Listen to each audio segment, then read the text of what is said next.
God is good all the time. all the time. God is good. Today's my homily is about why God made you. What is the purpose of your life? It's mainly because we had a youth retreat in Nairobi, and after this retreat, there were many young children came and they stand in the queue for counseling. And many of them asked, Father, can you close your eyes and pray over me and tell me, is there any gift God has put inside of me? Can you tell me what is the purpose of God in my life? Why God made me? Why He created me? Because many of them have many different sorrows. Some, their parents are separated and they will not get help from their parents. For some, they are orphans. For some, they are from a single mother. For many are their challenges. They are struggling to find a purpose from their life. And you should know, sisters and brothers, you can never find the purpose of your life from the TV, from the computer, from the internet, from the astrologers, from the fortune tellers, from the science. They cannot help you because they did not create you. We read Jeremiah chapter 29 verse 11.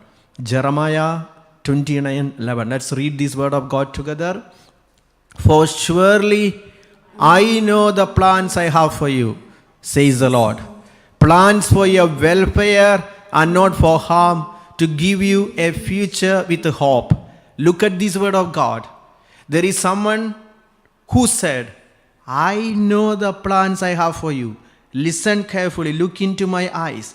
There is no one in this world have ever said, I know the plans I have for you. Looking at you, Nirmala, looking at you, Jeremiah, looking at you, Phyllis, Marcia, SP, Irene, Sylvester, looking into your eyes, there is someone who is telling, I know the plans I have for you. Have you heard anyone is talking like that? It's only your Creator, your God. And what does He say? I know the plans I have for you, and a plan for your welfare, not for harm. So believe the one who created you has a plan for you, and He alone has a plan. And there are some people say, especially the new age, they say that ask yourself, ask to your heart, ask to your mind, and it will tell you your purpose. It will tell you why you are being made. It's absolutely wrong because you did not create yourself. As long as you did not make yourself, you cannot decide on why you are born, what is the purpose of your life, what's the end of your life. It should come from your maker. For example, if you get a new equipment, and in this equipment, it's been brought to you as a gift. But you don't know what is this equipment is all about. And you have looked at it, you are struggling.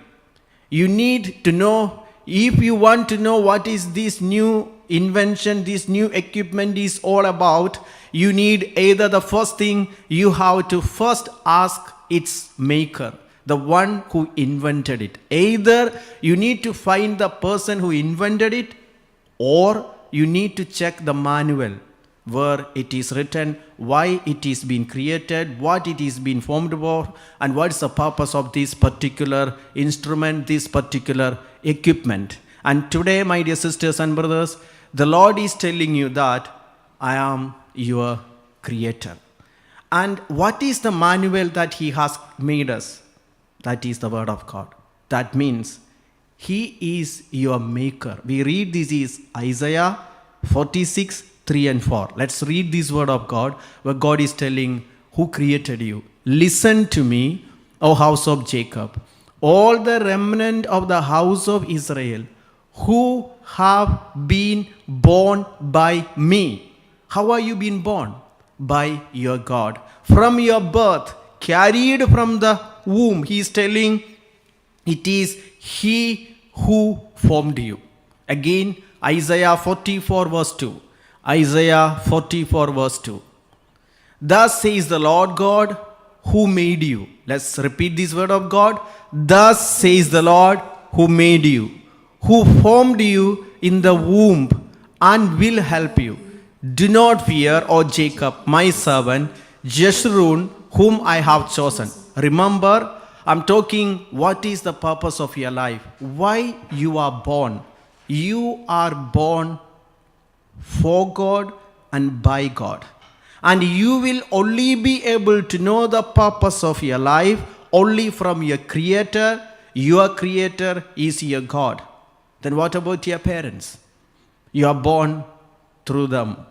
They are your visible parents. They are your visible makers for you. But we read in the Word of God, even your parents, your dad, your mom cannot say why you are born.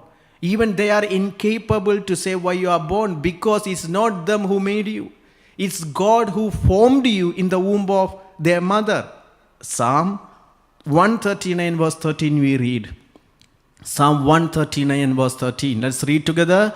For it was you who formed my inward parts. You knit me together in my mother's womb. Sisters and brothers, it's your God. It's not your dad nor your mom. It's your God who created you. It is your God.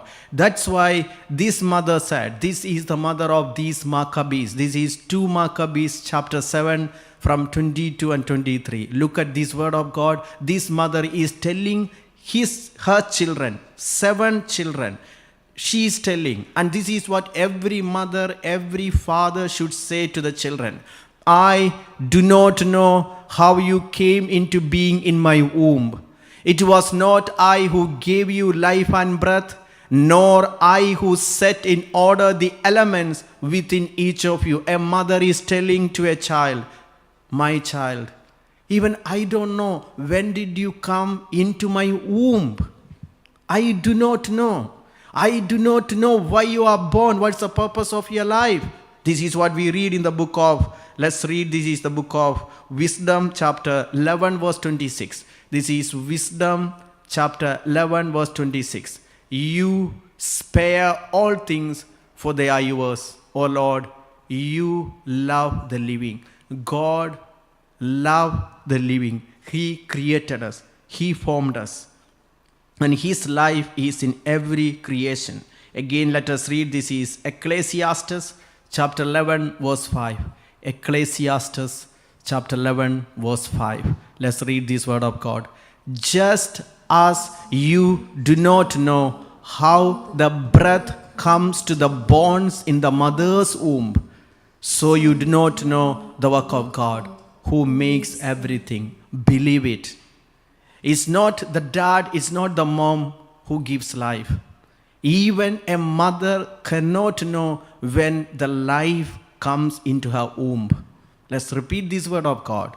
Just as you do not know how the breath comes to the bones in the mother's womb, so you do not know the work of God who makes everything. Today, as you listen to me, many children are so much into trouble because their parents wanted them to be like them. If the dad is a doctor, the dad wanted the child to become a doctor.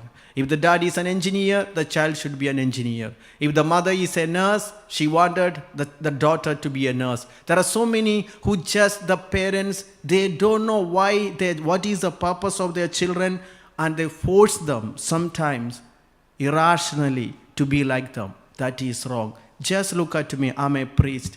If my parents forced me to become like them, I have to be married and I can never become a priest. But they released me to the plan of God, because even they do not know why I am born. What's the purpose of my life? Even me, myself, in my thinking, some time back, I thought it's important for me to live for my parents. Then the Lord taught me, you are born for me, by me. This is what we read in the book of Ezekiel. This is chapter 16 verse 20. Ezekiel chapter 16 verse 20. Parents are merely the instruments. You took your sons and your daughters whom you had born to me. You took your sons and your daughters whom you had born to me. The children are born for God in the womb of a mother. It's only God's purpose that these children should be born. But you are only the instruments. They are God's children. You took your sons and your daughters whom you had born to me. Again, let's read now. This is Psalm, book of Isaiah. Let's take Isaiah. This is chapter 46, 42, 1 and 2. 42, 1 and 2. Isaiah, here is my servant whom I uphold, my chosen in whom my soul delights. I have put my spirit upon him. He will bring forth justice to the nations. He has a purpose. The Lord who created you has a purpose. Again, Job, this is chapter 10 from 11. Who created you? It's not science. It is not any human technology. It's God. Let's repeat.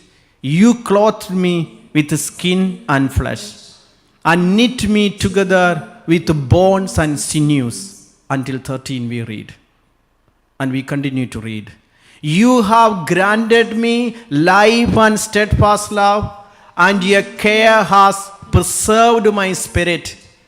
Yet these things you hid in your heart. I know that this was your purpose. God created you. He formed you. He is your creator. He is your maker. And he has a purpose about your life. Again, Job chapter 12 verse 10. Job chapter 12 verse 10 we read. In his hand is the life of every living thing and the breath of every human being. In his hands is the life of every living thing and the breath of every human being. See, the life of a person is not in the hands of their parents. Even the parents do not know when a child is born and up to when a child will live, because we are all come from God. We have to return to God. CCC teachers, Catechism or the Catholic Church teachers, we the human beings come from God and we have to return to God. And we are being created to live for God. If God created us, He created us so that we may live for God. And again, if God made us, we have to know He delights in us. He is happy that He made us. See that when a newborn baby is born into this world, we do not know why this baby is born, what is the purpose. And we read in Jeremiah chapter 1 verse 5, it's written that even before I formed you in the womb, I knew you. See, even your parents did not know when you are born. But here we have a God, our Lord. He is telling, I knew you before you were formed in the womb of your mother. That means you are born, before you were born in the womb of your mother, you were born in the heart of your God. In the mind of your God, you were formed. Before you were formed in the womb of your mother, you were formed in the heart of the Lord. And if you are being born in the heart of the Lord, He knew you why you are born. And He loved you. Even before you were born, He loved you. Let's read now. This is the book of Ephesians, chapter 1, 11 and 12. Ephesians 1, 11 and 12. In Christ, we have also obtained an inheritance, having been destined according to the purpose of Him who accomplishes all things according to His counsel and will. That means we are born according to the purpose of God, to do God's will, to live for Him. So we are born according to God's purpose. There are some people who say, no, I am born as a by chance, I am born as an accident, my dad did not prepare, my mom did not prepare. They are only instruments. Even there are certain parents, they are being ashamed or they feel so much upset, maybe because I did not love my child, maybe because we did not pray, maybe because we were not praying and preparing to welcome a baby. But you have to know, every human life that's born into this world is according to the purpose of God. And there is a purpose in God's creation. He has not made anything without a purpose. And he never hates anything, anyone whom he created. Let's read this word of God. This is from Wisdom chapter 11 verse 24. Let no one say that no one loves me. Even God does not hear me, does not care for me. Let's repeat this word of God. For you love all things that exist and detest none of the things that you have made. For you would not have made anything if you had hated it. Believe right now, God loves you. So the first thing why God made you, He made you, and why He made you? To love you, to express His love, so that you may love Him back. God made you so that He may love you. He loves you the way you are. Isaiah 43:4. This is what after making you to be born to this world, the Lord is telling this. Because you are precious in my sight and honored, and I love you. I give people in return for you, nations in exchange for your life. What does God say? Looking at you as little as you are, as sick as you are, as weak as you are, as vulnerable as you are. Your Creator, your God, the Lord of Lords, the King of Kings, looking at you, and He is telling you, you are precious in my sight. Sisters and brothers, just look. Does the Lord is telling this to only those who are healthy, those who are beautiful, those who are rich? No, to everyone whom He created. Every person He is created, He is telling you, you are precious. Why we are wounded? Because we are looking at people who does not know anything about us. Even our parents, they do not know why you are born, when you are born, how you are born.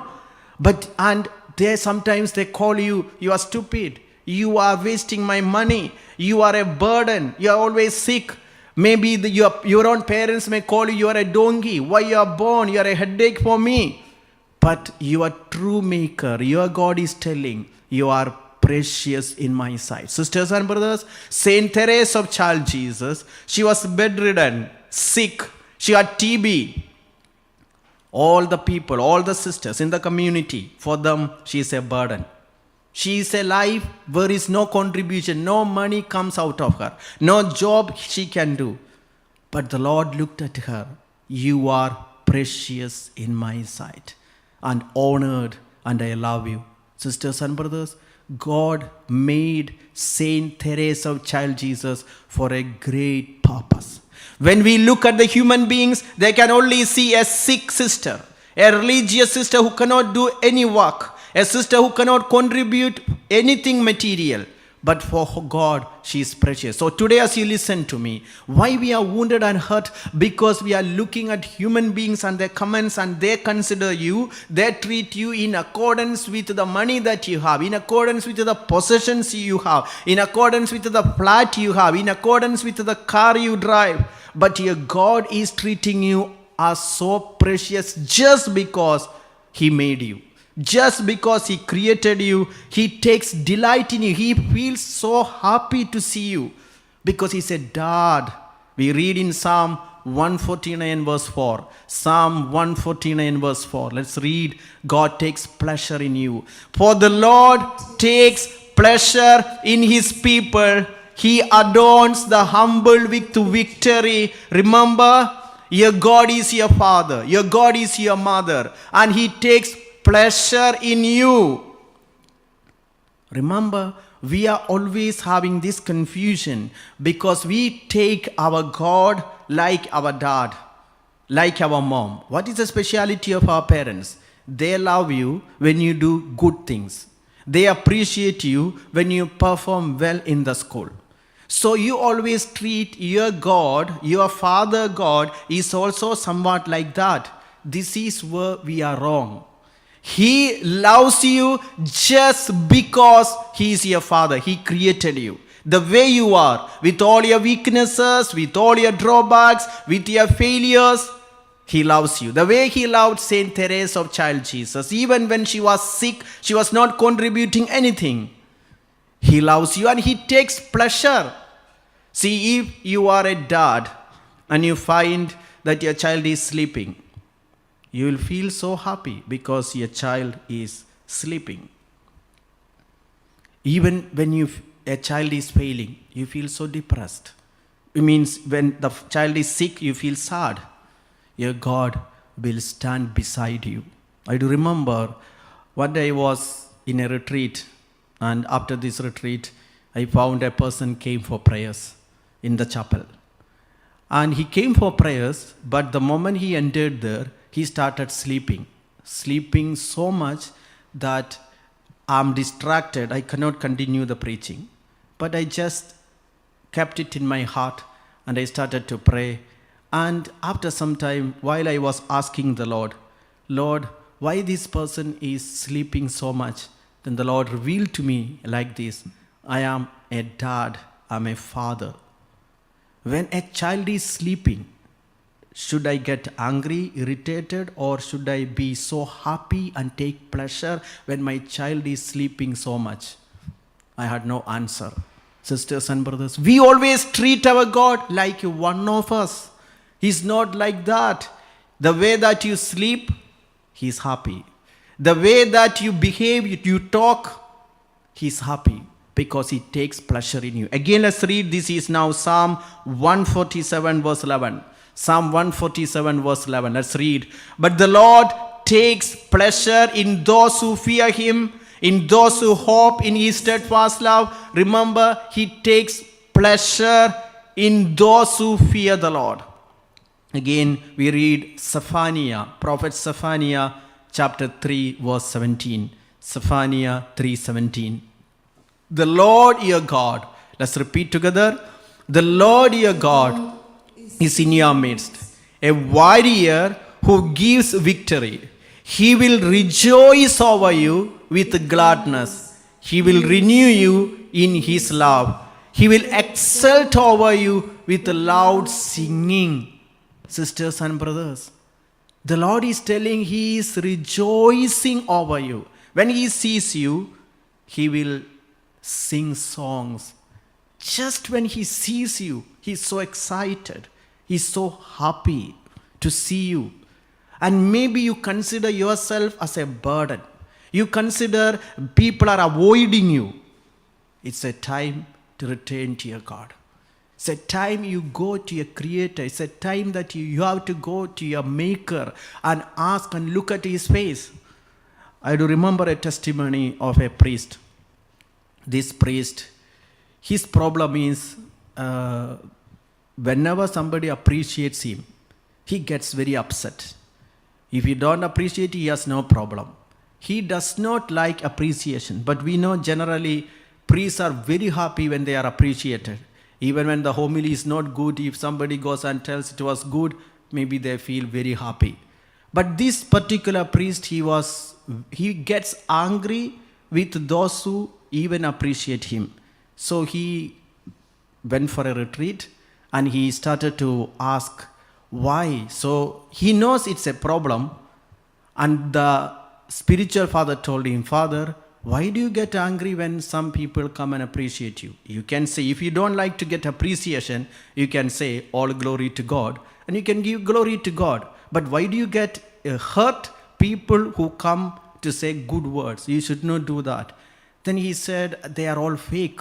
Then this priest said, they are all fake. They just pretend. They just want to please me. This is not true. So I don't like people who are hypocrites. They just pretend maybe to get something from me. I don't like it. But the spiritual father said, no, because you behave the same way to everyone.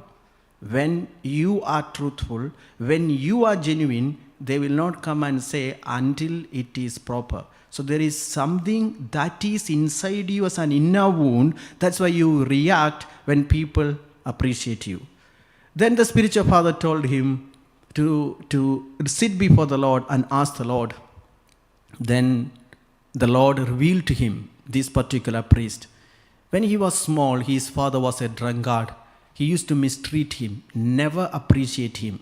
The mother was also so afraid of the dad who was a drunkard, an alcoholic.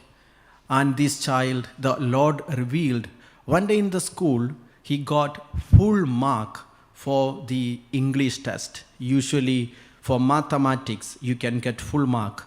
But for a subject, a language, it's very hard for a child to get full mark.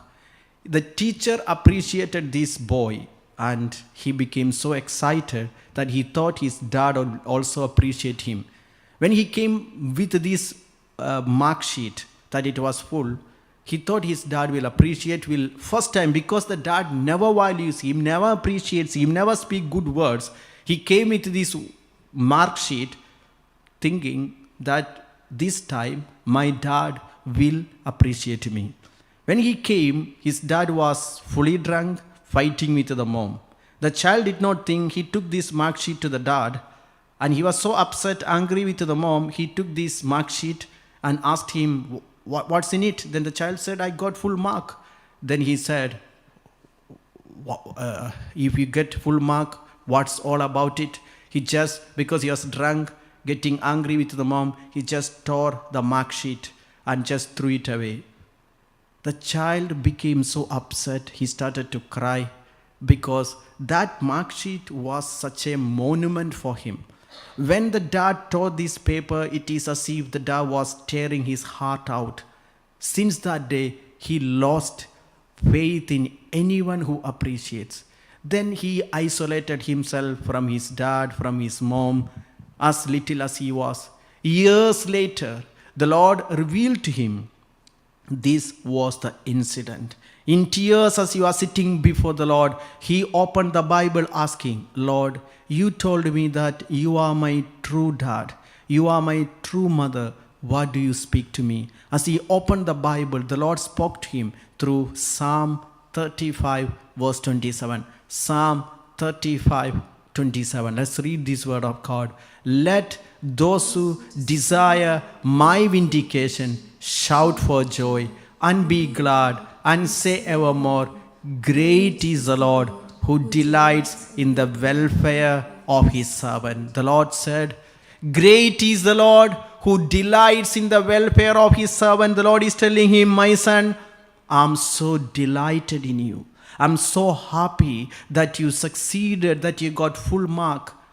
Come to me. I'm here. I rejoice in doing good to you. Again, Jeremiah 30-41, the Lord spoke to this priest and all his inner wounds were removed because he came to know his true dad is his God and he can only expect appreciation from God. It's only God who takes delight in him. It's only God who feels pleasure in him, joy in him, because he said, I will rejoice in doing good to them.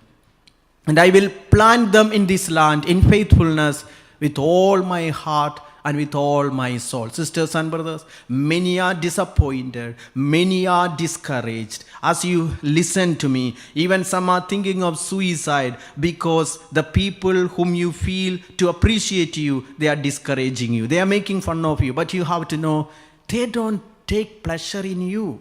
They are not happy that you are alive, that you succeed. But there is someone who created you and he is so excited when you succeed. You look at the Lord, he will smile. When you passed an exam, when you passed an interview, just listen to me. When you passed an interview and you look at your friends, maybe your fellow friends, they will be very sad.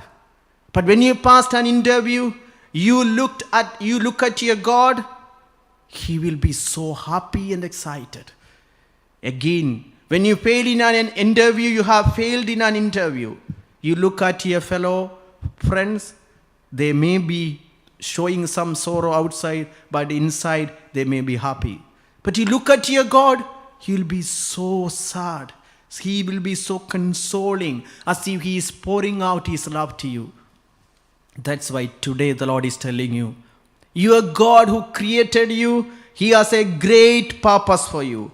And he is happy that he created you. Sisters and brothers, he is not a human being. He is not like your dad or mom. When you succeed, they will be happy. He made you for himself. He made you because He is happy that He has created you. Again, He made you to love Him. 1 John 4:16. It's only through love we can experience Him. It's only through love we know that what is His purpose. So we have known and believe the love that God has for us. Believe He loves you. God is love, and those who abide in love abide in God, and God abides in them. Believe He loves you. Irrespective of who you are, whatever may be a failure, how far you have gone, He has no problem because He is your creator. You are His child. If you are a dad and if you have a son, you know, even if your son has done so mischievously, you cannot do the same. Even if your child is beating on your cheeks, even if your child is spitting on your face, if you are a true dad, you cannot do the same to your son. Remember, your God is far more greater than you, because your Father has no partiality. He takes pleasure in creating you, and He loves you. So you can return to Him anytime you want. He gives you the freedom. That is the greatness of God. He gave the freedom for Peter to deny Him and to return to Him. He gave the freedom to the prodigal son to abandon his father and to return to Him. He loves you the way you are. So the Lord made you. It is your God who made you. Ephesians 1:16. Colossians 1:16. Colossians 1:16. He created us. He made us. For in Him all things in heaven and on earth were created. Things visible and invisible, whether thrones or dominions or rulers or powers, all things have been created through Him and for Him. So God created you for Him to bring glory to Him. Isaiah 43:21. He created you to bring glory to Him, to love Him back. The people whom I formed for myself, so that they might declare my praise. So believe me, you were not created for your dad so that you may live for your dad. You are not created for your mom so that you may live for your mom. The scripture does not say that. Your creator did not say that. Remember, before your parents were born, your God was alive. Deuteronomy chapter 10 verse 15 we read. Deuteronomy chapter 10 verse 15 we read. Yet the Lord set His heart in love on your ancestors alone and chose you, their descendants after them, out of all the peoples as it is today. So God knew even your great grandparents, your ancestors. You don't know anything about that. You have not even seen your grandparents. You don't know even their face, what they have done. Nothing. You only know maybe your parents and their grandparents, not more than that. But you have a God. He knew Abraham. He knew your ancestors. He knew everything. He knows the past, the present, and the future. He is the same yesterday, today, and forever. So in His plan, you are being born so that you may bring glory to Him. Revelation chapter 4 verse 11. Revelation 4:11. He created you so that you may bring glory to Him. So the first purpose that God created you to love you, so that you may love Him back, so that you may bring glory to Him. You are worthy, our Lord and God, to receive glory and honor and power.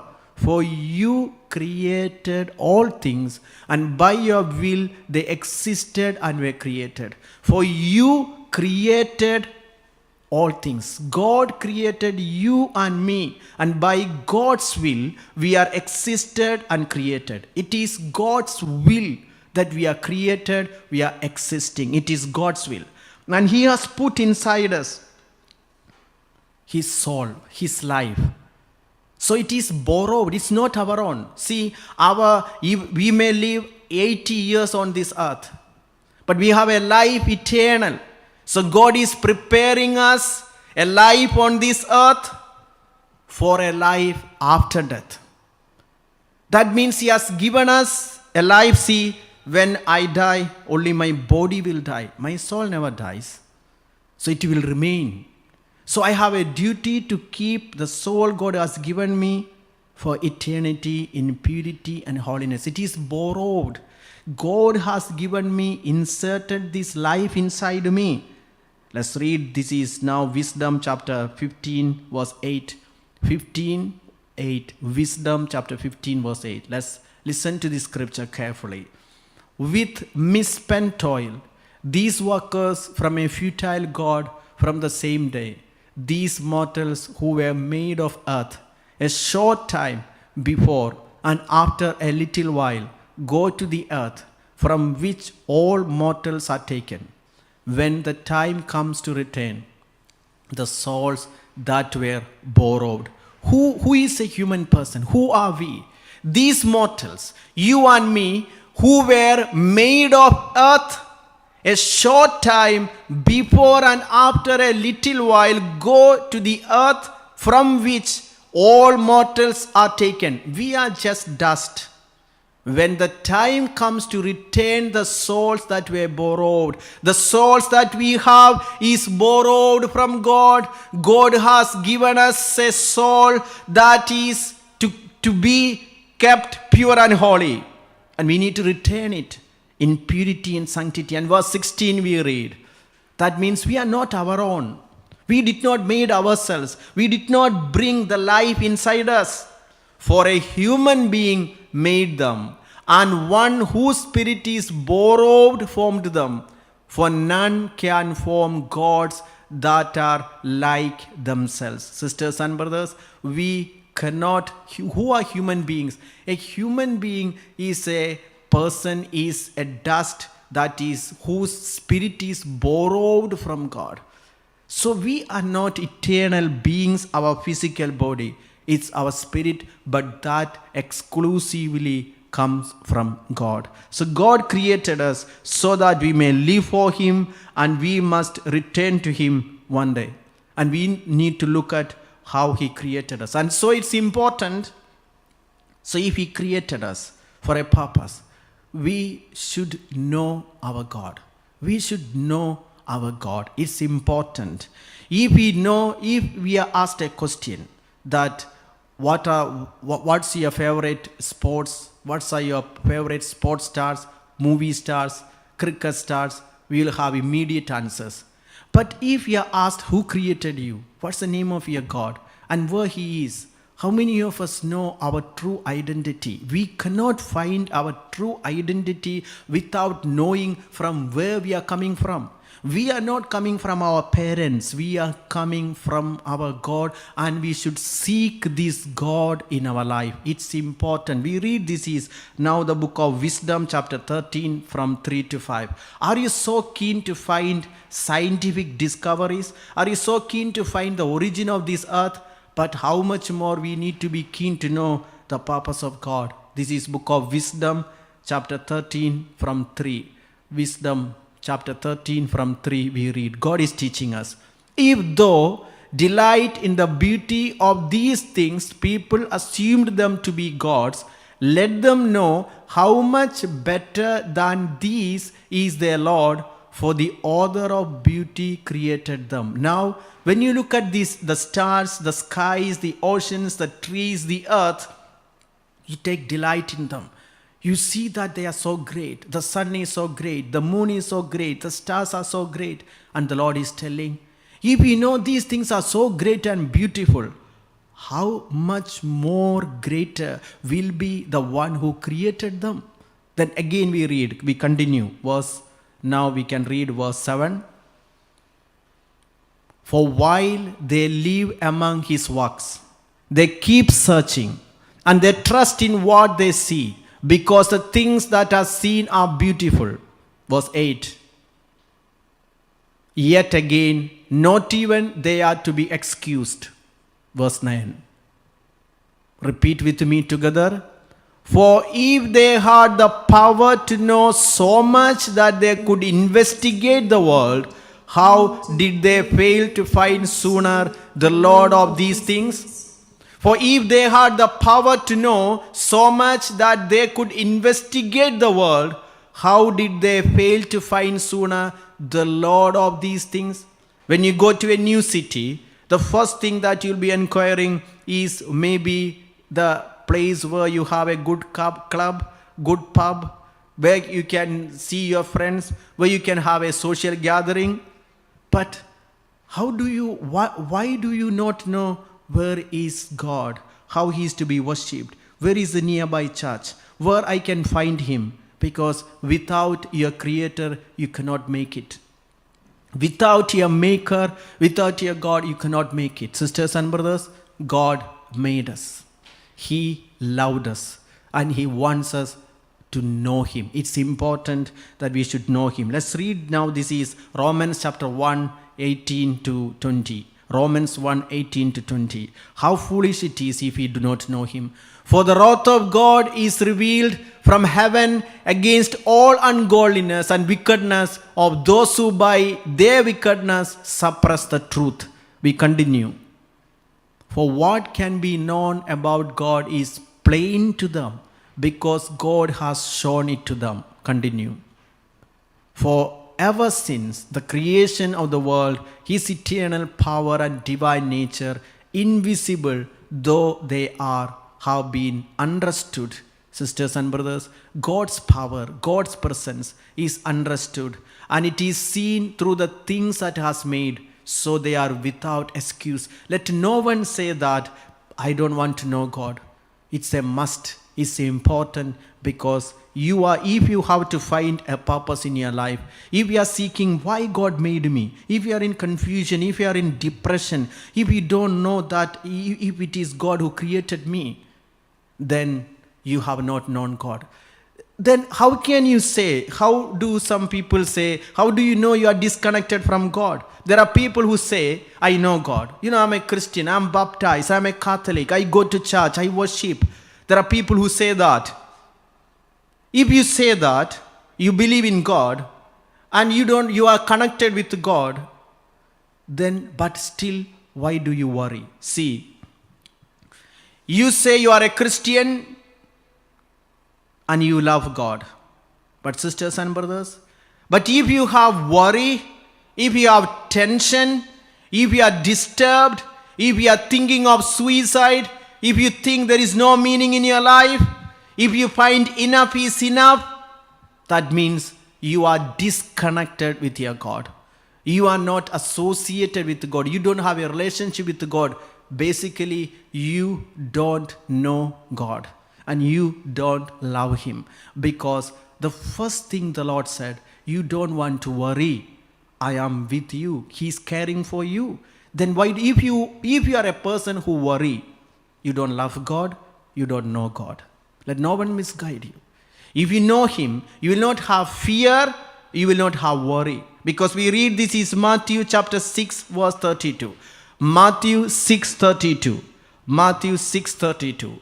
For it is the Gentiles who strive for all these things. And indeed, your heavenly Father knows that you need all these things. Sisters and brothers, for it is the Gentiles means what? If you don't believe in God, if you don't love God, if you are not associated with God, you are a Gentile. Maybe you are a baptized Gentile.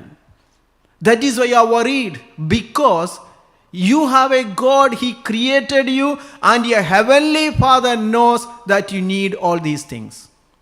You may have so many questions. If I don't go for a job, if I don't have money, if I don't have a name or fame, then how do I live?